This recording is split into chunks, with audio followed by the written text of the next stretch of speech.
Here in the hills of Nagaland, in a village, stands a school that has stood the test of time. For close to 60 years, this government school may look modest on the outside, but step in and you will find a legacy of excellence. This is not just a center of learning. It is where toppers are born, leaders are shaped, and hope takes root generation after generation. Dear viewers, welcome to the first episode of Campus, a show on Doordarshan Kendra Kohima, where we bring to you stories of schools and colleges that proves to you that you do not need privilege to produce brilliance.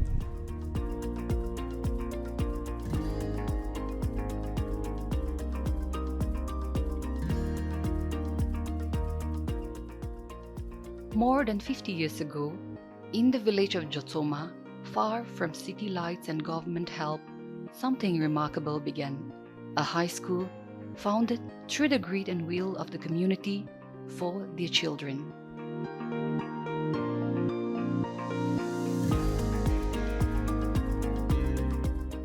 There was a private high school, and it has been managed by the village for 9 years.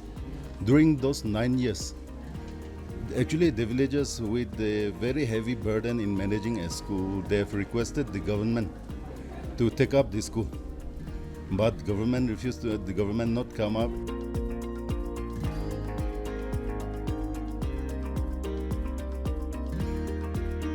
But in 1976, when the population increases in Kohima town and there are a problem of scarcity of water, the government, they came forward for the water source from Jotsoma. So in return, the Jotsoma village agreed to give the water source to Kohima town, understanding the need of the aid.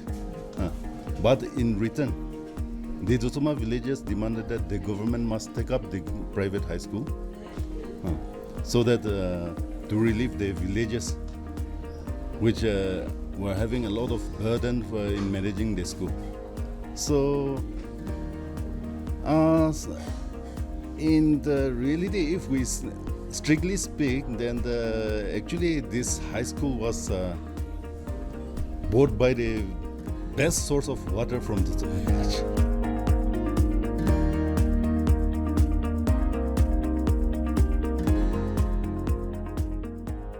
Treating one of its finest water sources for the school was a bold move by the village.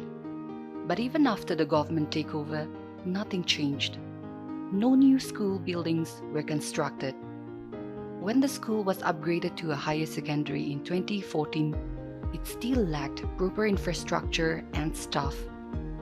With just one vice principal appointed, the villagers stepped up, repairing old buildings and even volunteering to teach. It was a grassroots effort, driven by the belief that education must continue, no matter the odds.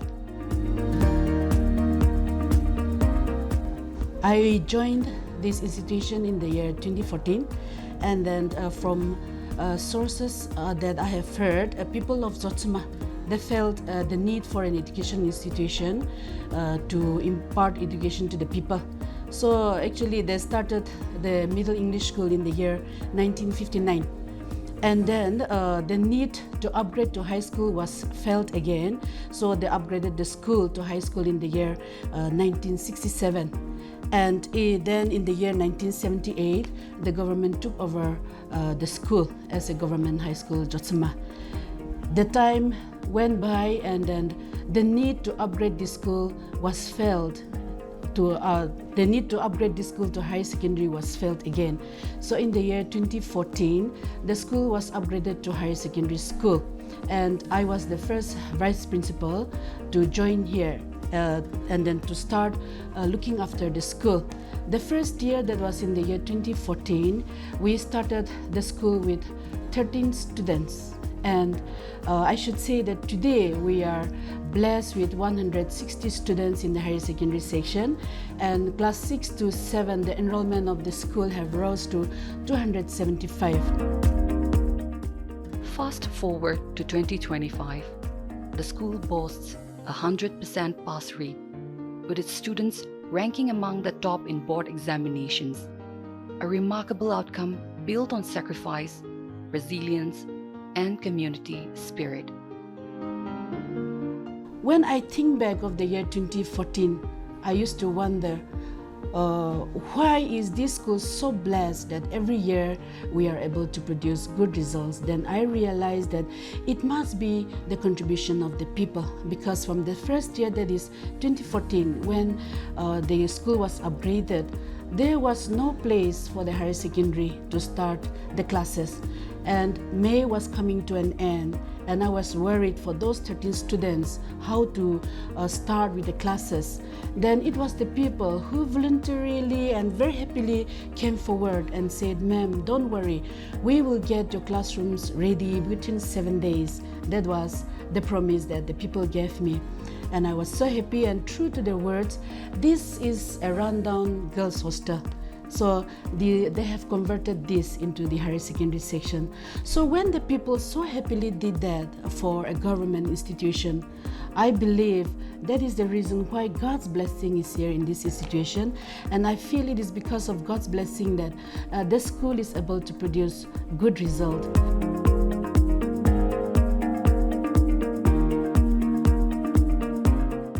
We have learned about the history of this school, one building, a handful of teachers, and a community determined to educate its children. Today, the legacy continues with students who dream big and teachers who go beyond the call of duty. But what is it that keeps this school going strong in the face of limited resources? And what drives these students to top examinations conducted by the Nagaland Board of School Education? Well, the answer lies not just in textbooks, but in the bond that is shared between the school, its students, the teachers, and the village, Jotsoma.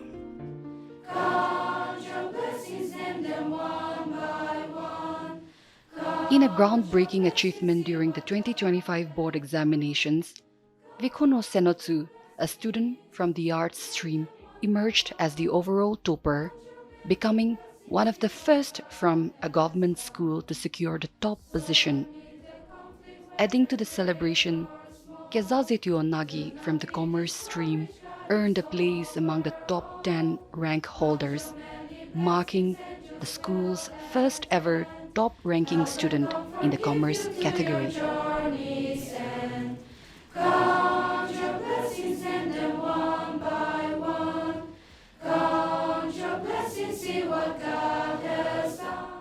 My school played a big role in my success. The school environment was supportive and peaceful, which helped me stay focused on my study. Regular tests, exams, and feedback from my teachers also helped me to improve and prepare well for my exams without stress. I have a very good relationship with my teachers. They played a major role in my success. I give all credit to my teachers. Their guidance, support, and the encouragement from my teachers. They explain the concepts clearly and were ready to help whenever I had doubts.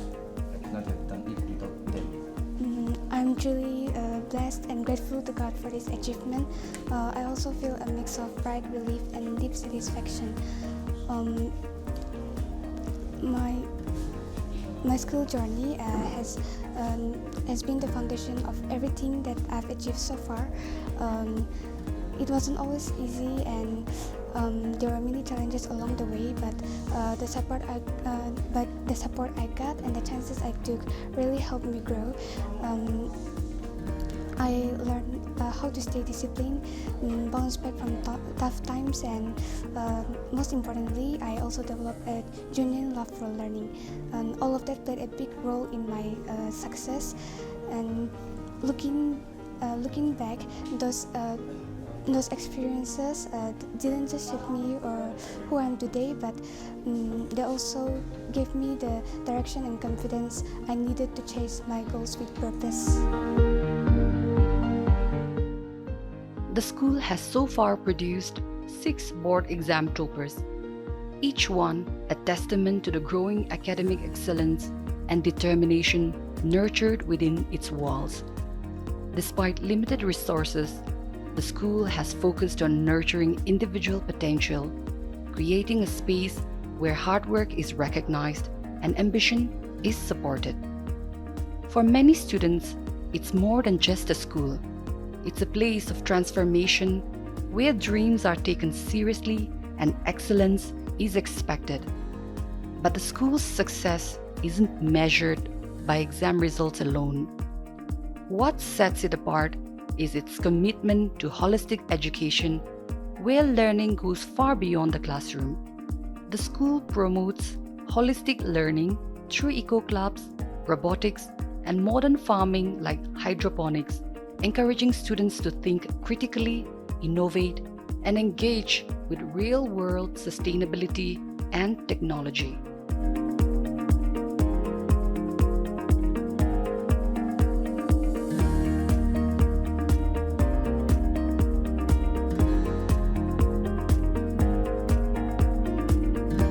Chobilal, his friend Menosato Senotsu, and dear agriculture teacher Tejani Nagi walked me through the hydroponics system, explaining how it all works from nutrient flow to plant care with the ease of young experts in the making.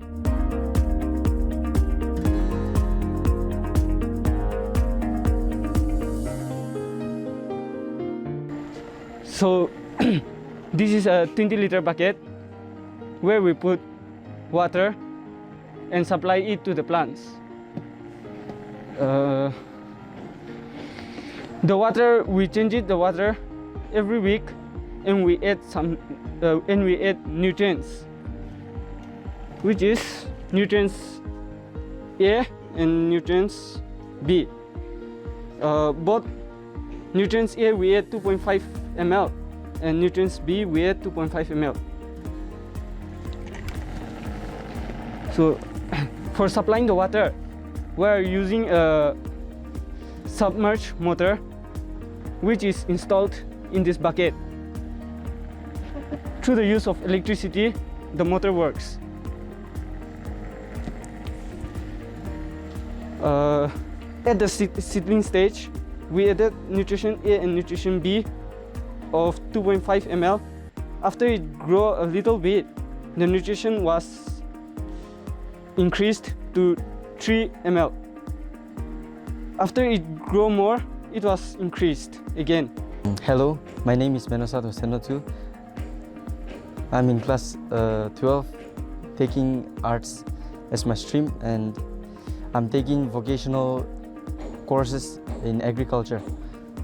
So this is a hydroponics set, and first of all, hydroponics is a method where we use water and nutrients to grow plants without the use of soil. And this is just a prototype. It is made with the help of PVC pipe, and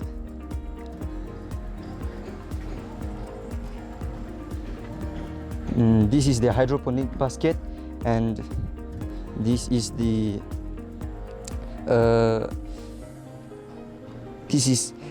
cocoa peat used for supporting the plants to grow. We've planted this lettuce and pak choy 1 month ago, and it's starting to grow well, and some of the lettuce are harvested and the pak choy are ready to harvest. Hello, my name is Tejani. I am teaching the vocational course Agriculture in Government Higher Secondary School, Jotsoma. Our school started this hydroponic farming in November last year under the vocational course Agriculture. This hydroponics is a method of growing plants without soil using a nutrient-rich water solution. This method helps the plants to grow faster.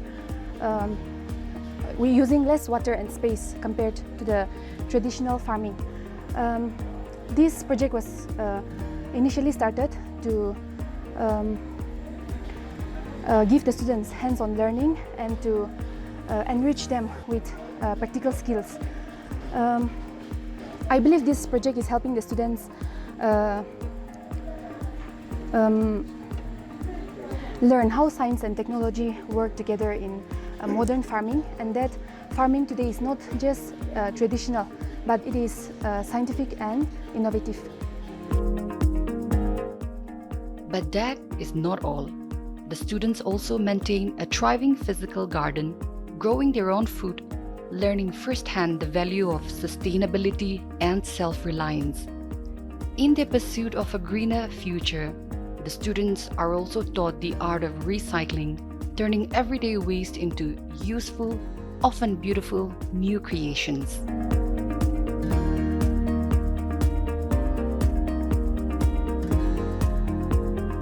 The students gathered here are all class 9 students, and they are all members of the Eco Club of the school. Now, this activity was initiated 2 or 3 months back when the school, two old school buildings were demolished and a lot of construction waste and debris was generated. So the Eco Club, together along with the teacher in charges, we came up with a plan to use all this waste that is generated and use it to build or construct a school park, a small park in the corner of the compound, and also to make a school garden for ourselves. So here, they are making flowers out of plastic bottles that were collected, recycling and reusing, and waste management also all together.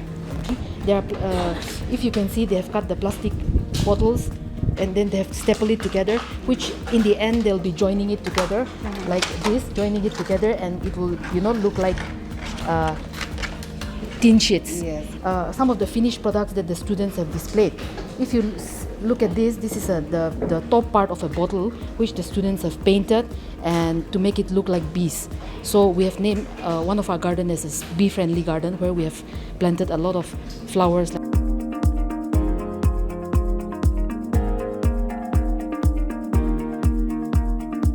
Now if you look at this is the head part. We have used it to turn it into a bee, a pollinator. The remaining part we are using it for the roofing as roofing material, and the base part the students are turning it into flowers. So if you look at this, none of the plastic waste have been unused. We have used every part of the bottles that we have collected and turn it into something useful. To the waste management initiative, the externalities, the positive other benefits that they have acquired, I think those are the things that they have learned. Outside the classrooms, the school compound welcomed visitors with a thoughtfully designed, eco-friendly environment, lush, green, and alive with purpose.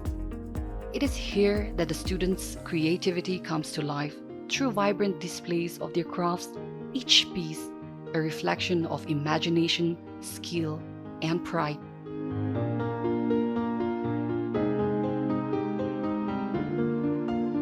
We have been carrying out eco-friendly activities in the school, and one of the yearly activity that we carry out is the cleanliness drive that we do in the school campus.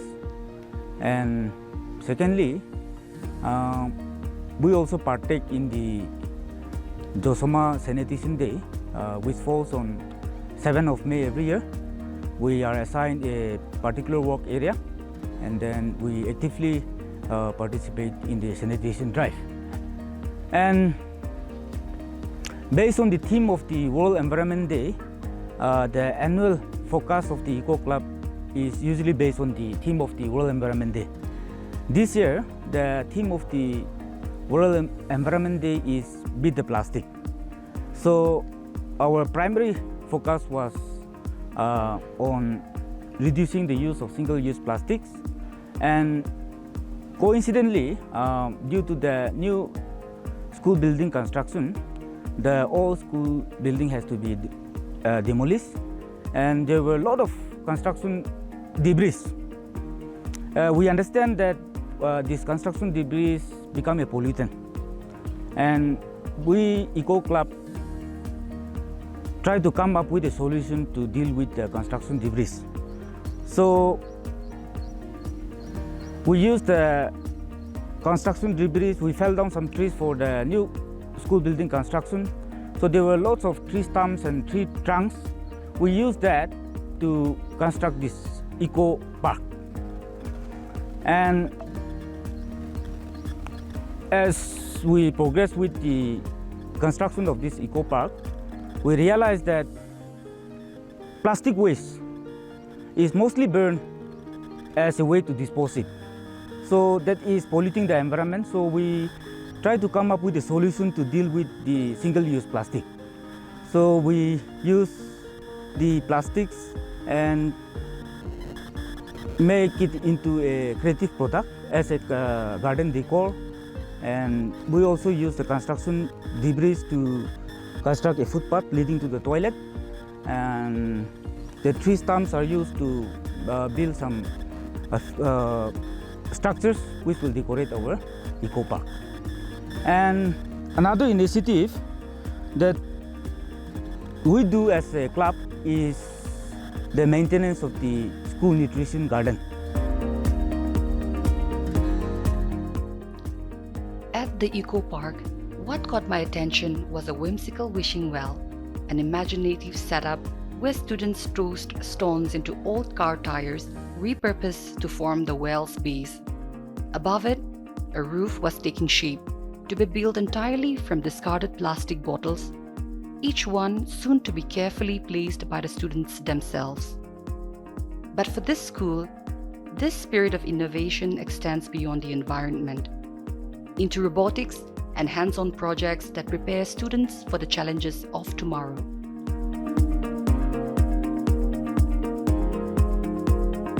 I am Lucky Kanoja and I am the in charge of this ATL lab.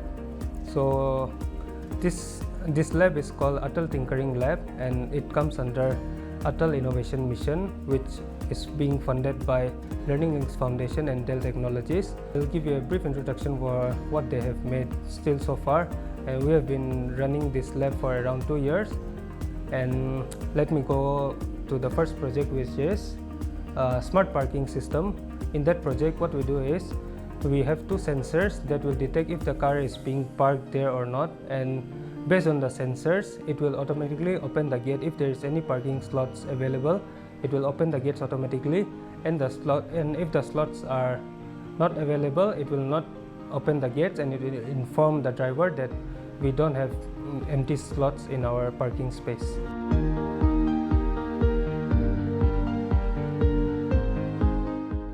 Hello, my name is Gloria and I am from the class 11 art stream.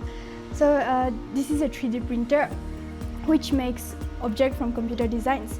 Now the process is very simple. It just heats up the plastic and it builds the shape layer by layer. The materials used for various printers are different. It can be wood or metal or resin or any other materials.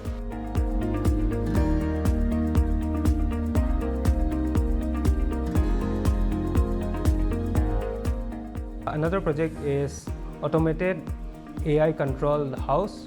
AI assistant is able to control our house appliances with just our voice commands. So when you speak to the AI assistant, you can tell it to turn the lights off or off. You can even connect it to your real home appliances like TV or fan, and you can control everything. Even if you are far away, you can control everything at your home through the internet. So another project is AI prosthetics. It is a 3D printed hand that we have printed from our 3D printer. What we have done is we have connected it through internet so that it can mimic our hand movements.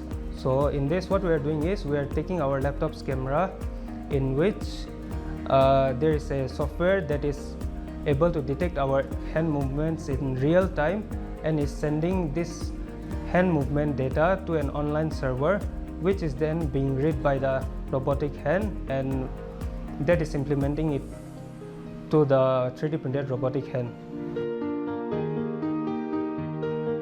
So there's one more project, which is automated greenhouse. What it does is we have a temperature sensor inside the greenhouse, and what we can do is if we have a specific crop that requires a specific temperature to be grown and to yield better fruits.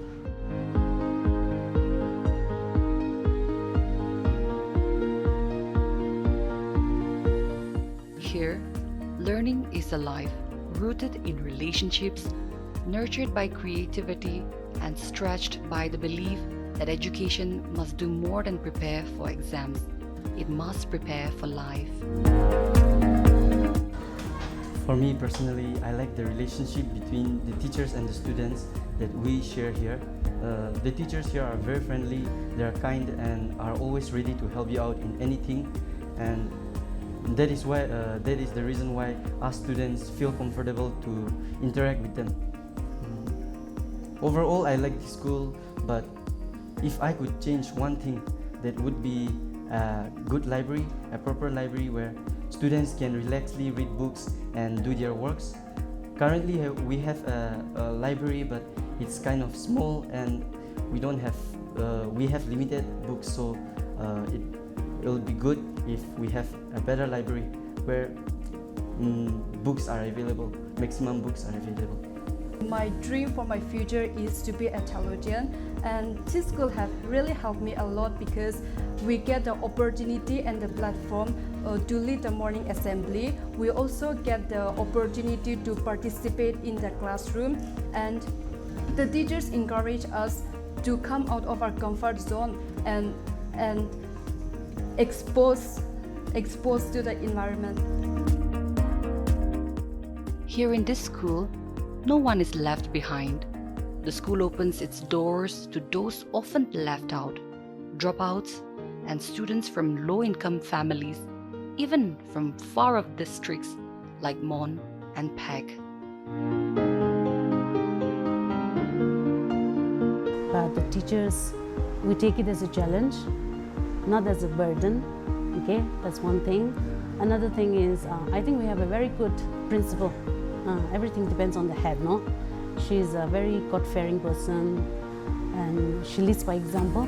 She's a very exemplary figure, and she is not just a head in the school, but like she offers guidance to us also, a very understanding and kind also. So we have a very good working environment, and the teachers, we also respect each other. So we respect each other as a colleague, we help each other, we don't compete with each other, so we have the best student award. Okay, so this is a kind of motivation, encouraging the students also. Every year we do that. Also, students who score 90% and above, no, we give them free admission. 5 years from now or 10 years from now, as the motto of our school says, learn today and lead tomorrow, I want to see my school producing future leaders in the society and contributing members of the society. Yet, like many institutions striving for excellence, the school faces its share of challenges. Shortages in infrastructure, teaching staff, and basic resources. There is hope that the government lends its support so this school, already rich in spirit, can be strengthened in structure. Change, however, may be just around the corner. A new school building is already underway, a development that could transform not only the infrastructure, but the entire learning experience.